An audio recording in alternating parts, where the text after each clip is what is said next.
But what they did want to get their hands on, which is kind of crazy, is that they wanted to see the cease and desist letter that we received from Big U maybe a year ago.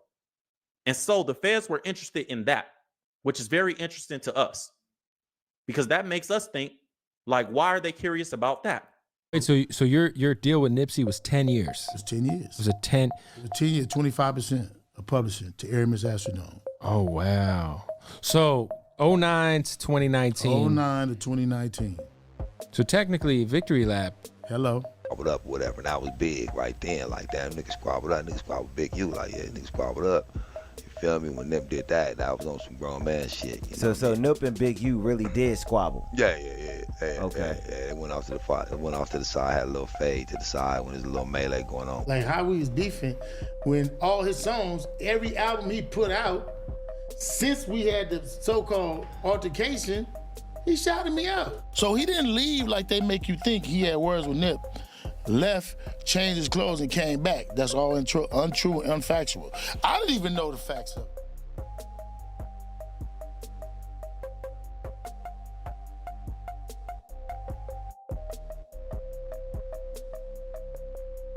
By now, you are all familiar with Big U and his 43-count RICO indictment. In this video, I'm not going to bore you with the specific past details of the many run-ins between Nip and Big U, which has been so widely overcovered. Instead, I'm going to point out specific facts and timestamps of Big U double-talking and mixing up his stories when it comes to the murder of Nipsey Hussle. On March the 31st of 2019, Nipsey Hussle was shot and killed outside of his Marathon clothing store by Eric Holder, aka Shitty Cuz. Los Angeles Mayor Eric Garcetti has confirmed Grammy-nominated rapper Nipsey Hussle was killed in a shooting outside his clothing store in Los Angeles.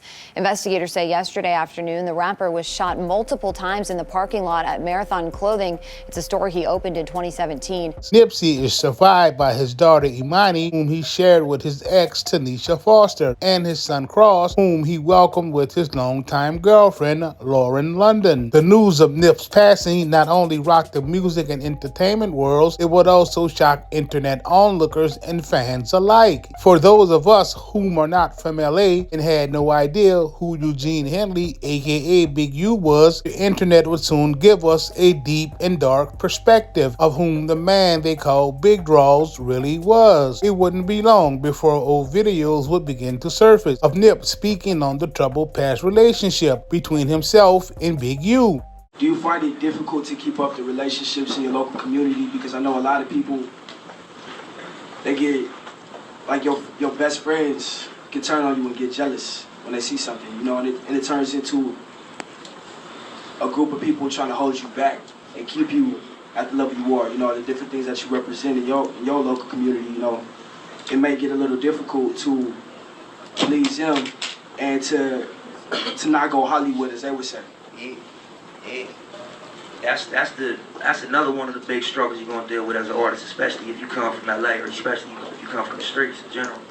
And you know, you got a lot of people that feel entitled to your success on their time frame.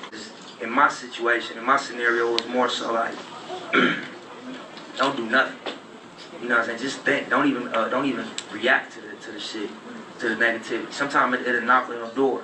Like we got into it recently, we had an altercation, you know what I'm saying, with some people we used to do business with. It was all over the internet and all that, but the bottom line with that was, you know, it became a situation that couldn't be avoided. You know what I mean? It had to be addressed. But with me, 9 times out of 10, my reaction as an LA, as somebody that came up out here, as somebody that with the bullshit at the end of the day, is to just go hard. Jay Stone, who in my opinion has to be one of Nip's day ones, would in his interviews not be baited in to speak on the actual murder. Instead, Jay Stone would vaguely speak on his relationship with Nip. Jay was one of Nipsey's closest affiliates. Let's talk about your early days, though, of like before you maybe even met him, like your upbringing, growing up. I really want to contextualize that shit. I mean, before the music, it was just the streets, you know what I'm saying? We would just be in the hood, you know, on 10th Ave all day, you know what I'm saying? And just, you know, doing what we doing in the streets. From what age? We were teenagers. Yeah. Yeah. So you guys went to high school together and everything like that? Nah, he went to I think he went to Hamilton. I went to Crenshaw. Okay. Yeah. And so where'd the connection come from in terms of you guys being so close? You know, we from the same neighborhood, you know what I'm saying? So that right there just, you know, and then, you know, we like the same things, you feel me? So we got together on that. Then we both was doing music, and he had a passion for music. I had a passion for music. So, you know, we'll be hustling in the streets, and then we like, man, you know what? Let's go to the studio. I want to touch on Nip as far as when you found out he got shot. Yeah. What was your immediate reaction? Like, tell me exactly in the moment. Where was you? Who called you? I mean, you know, I was already in traffic on my way up there, so when I got the call, like it was just on your way, just in general, because that's what you do. But like when I heard it, I didn't really think like nothing was gonna be that bad. I'm like, that's the bro. He gonna, you know what I'm saying? He gonna be straight. You feel me? So that's what I was thinking in my head. Like I was feeling fucked up on my way up there, but I'm like, at the end of the day, like bro gonna be straight. Right. You know what I'm saying? And then when you found out that he actually died, what's the difference in the reactions and the emotions? I just broke down. Yeah. I just broke down. Were you there? I lost it at the hospital. Yeah. In response to these interviews, Big U would go on the media run himself, even tapping in with Nori on the Drink Champs podcast, as well as Bootleg Cal. It went into the Nipsey Hussle rumors, right? And I had never heard that. I had never heard the Nipsey Hussle conspiracy that Big U had that something to do with it, right? But let me get to a little deeper question. Rumor has it is that Nip came up to this guy and said, I can't hang with you or we can't be around because he was a rat, right? Right. Let me ask you a question, it's kind of harsh. Was Nipsey supposed to say that? If you're not in the streets no more, is your opinion on the streets that valid? I'm asking.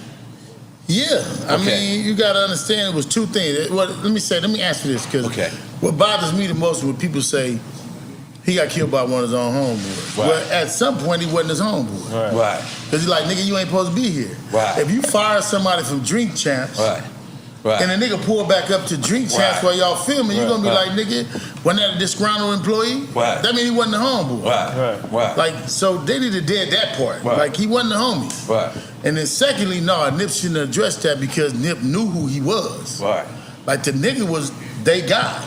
Like, he worked for Nip, grew up with Nip, and he really was he was the man. He was their guy. Right. He really was a shooter in the streets. Mm-hmm. And secondly, it ain't no paperwork on the man. Talks about signing Nipsey. I mean, obviously, aside from being from the same area, how did that end up, happening? And you told the story a lot before, so just kind of give us a quick, Yeah. My nephew, TD, I was looking for artists. TD told me to go get Nip. I went and seek Nip out of all the people I already been interviewing and talking to. So I signed Nipsey to Unique Music, to my to Aramis Astrodome, to my label, to Unique Music. And then Steve was 10% management and I was 10% management because it didn't make no sense for us to go get another manager. Right. And so we started pushing on that. So I signed him to it. It was signed to a 10-year production contract, which started in 2009, which would end 2019. Crazy. Hello. But I ain't tripping off of that because, it is what it is. But I do have that. You know what I mean? So, wait, so your deal with Nipsey was 10 years? It was 10 years. It was a 10 years, 25% of publishing to Aramis Astrodome. Oh, wow. So 09 to 2019. 09 to 2019. So technically, Victory Lap. Hello.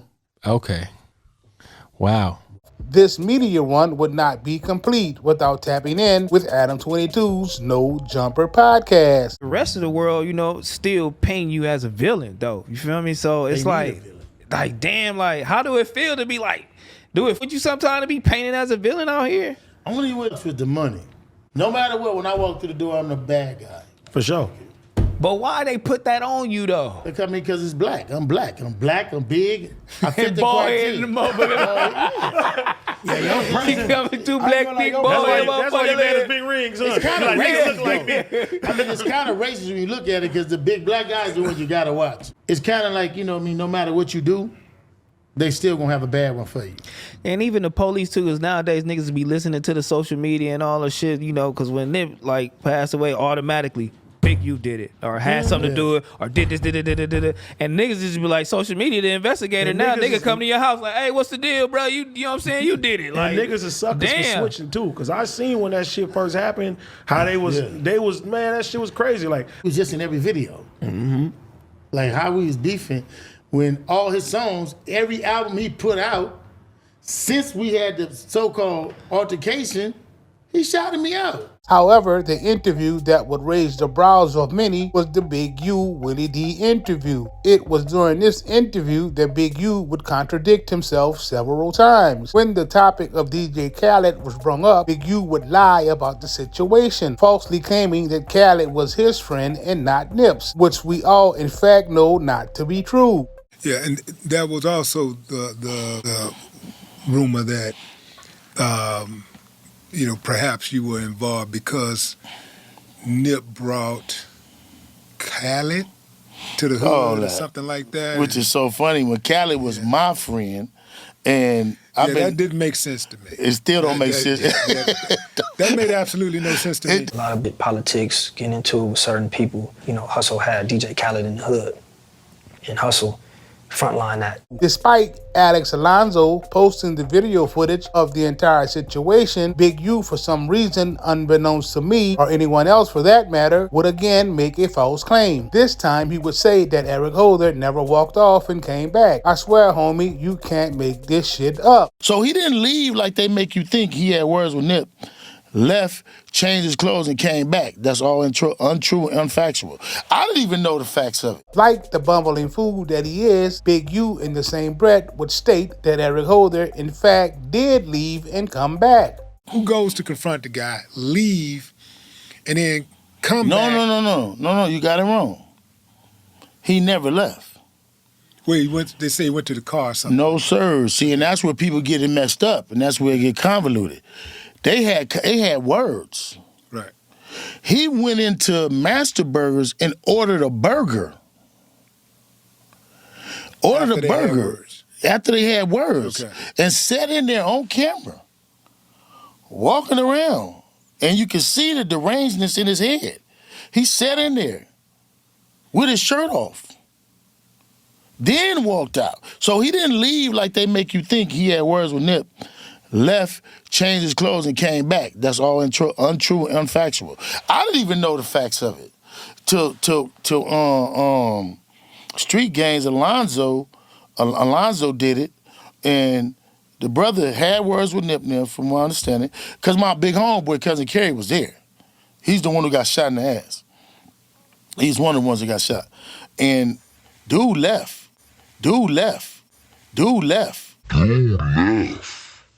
Stopped, go to order some food or had whatever he did, sat in there, and then left and went and did what he did. Left and changed, went to the car. Left and changed, went to the car. Left and changed, went to the car. Left and changed, went to the car. During this entire interview, Willie D, rather than being neutral and not picking a side, would display clear bias. There were so many twists and turns with this interview, if you weren't paying attention, you would have missed it all. Case in point, Big U would claim to not have ever met Eric Holder, doubling down on the fact that he didn't even know who Eric Holder was. As an excuse for not knowing who Eric Holder was, Big U would say that Eric is not from his generation, an absolutely outlandish claim to make when both Brick Baby and the fake Loose Cannon are both associated with Big U. Nobody's arguing that's coming to do a hit. Ain't nobody, you're not arguing with nobody. If you coming to do something, that's what you're going to do. Right. And then you out. So yeah, that didn't make a lot of sense to me either, man. But I wanted to speak on that because that is it's still, that's fresh today. People are still saying, having these same conversations today. But that goes to show you that no matter what you do in life, somebody always got to have a bad guy. Did you know him? Not at all. Yeah. And you got to understand, the 60s is a very big unit.